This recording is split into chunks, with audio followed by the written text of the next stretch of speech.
3, அப்புறம் 10 மார்க்கு ஒரு 2, அப்புறம் அதில் 2 மார்க்கு, ஆக மொத்தம் 100க்கு 80. 100க்கு 80 பரவாயில்லையே, நல்ல மார்க்காச்சே.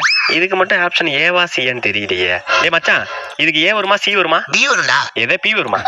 பி இல்லடா, பி வரும்டா. பி வருமா? மச்சான் இந்த 2 மார்க் கேரக்டர் தானே கேட்டிருக்காங்க. கேரக்டர்ல ஊரை பத்தி கேட்டிருக்காங்க. ஊரை பத்தியா? மச்சான் இந்த 3 மார்க்குடா. இங்க கொடு பாக்குற. இதே ஏன்டா எழுதுனியா? இதுக்கு அது வரும்டா. அரே அதுக்கு அதை எழுதுல. ஏன்டா இதை போய் எழுதி வந்தியா? இதுக்கு இதுடா. நீ எக்ஸாம் எழுதிக்கணும். ஃபெயிலா நீ போடா. ஃபெயிலா? உங்க எல்லாத்தையும் ஒண்ணு சொல்றேன், நல்லா கேட்டுக்கோங்க. எக்ஸாம் முடிச்சீங்கன்னா வீட்டுக்கு போயிடுங்க.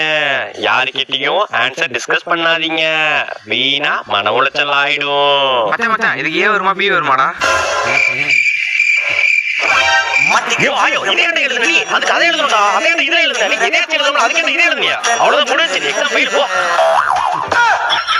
ஏதோ என்னால முடிஞ்சது.